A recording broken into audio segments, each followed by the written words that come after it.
First మనం ఫ్రెష్గా cut చేసిన చికెన్ బౌల్లో తీసుకొని దాంట్లో మనం కొంచెం పసుపు ఉప్పు వేసుకొని బాగా కడుక్కోవాలి.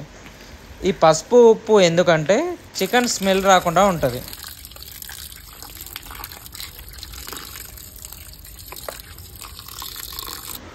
ఇలా బాగా కడిగిన తర్వాత దాన్ని వేరే ప్లేట్లోకి తీసుకొని దాంట్లో కొంచెం కరివేపాకు, కొత్తిమీర, పుదీనా 3 కలిపి బాగా మిక్స్ చేయాలి. ఇలా మిక్స్ చేసుకున్న చికెన్కి సరిపడినంత కారం, ఉప్పు వేసుకొని కలుపుకోవాలి. మళ్ళీ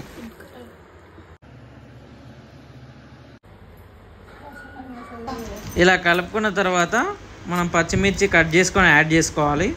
సో మేము ఇక్కడ 10 పచ్చిమిర్చిలు వేసుకుంటున్నాను, ఎందుకంటే 2 kg చికెన్కి సరిపడినంత పచ్చిమిర్చి వేసుకుంటున్నాం. ఇక్కడ ఆ పచ్చిమిర్చిని బాగా చికెన్తో కలుపుకోవాలి.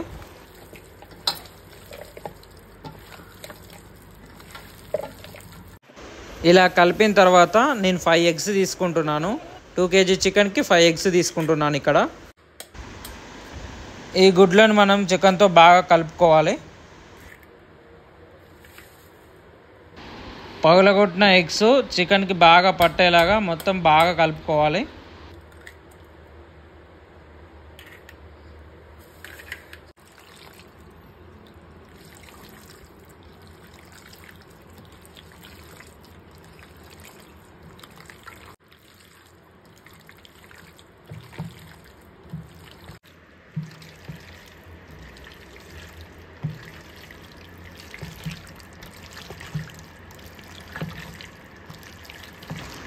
ఇలా ఎగ్స్ బాగా కలుపుకున్న తర్వాత మనం మొక్కజొన్న పిండి యాడ్ చేసుకోవాలి. షాప్లోకి వెళ్తే కార్న్ ఫ్లోర్ అడిగితే ఎవరైనా వేస్తారు. సో నేను దీనికి 1 కప్పు కార్న్ ఫ్లోర్ని యాడ్ చేసుకుంటున్నాను. కార్న్ ఫ్లోర్ కూడా చికెన్కి బాగా పట్టేలాగా బాగా కలుపుకోవాలి మొత్తం.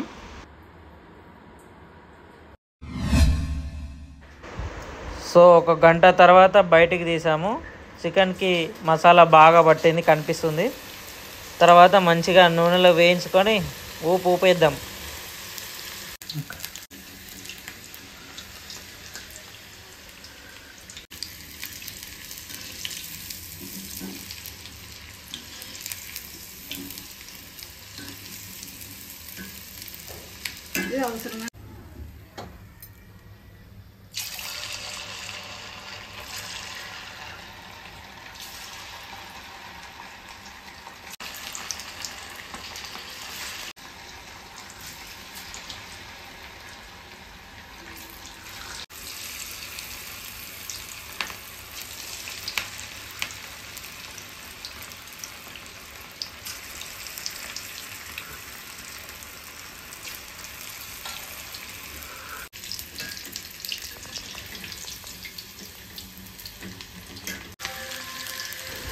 ఫైనల్లీ కరకరలాడే చికెన్ పకోడీ రెడీ.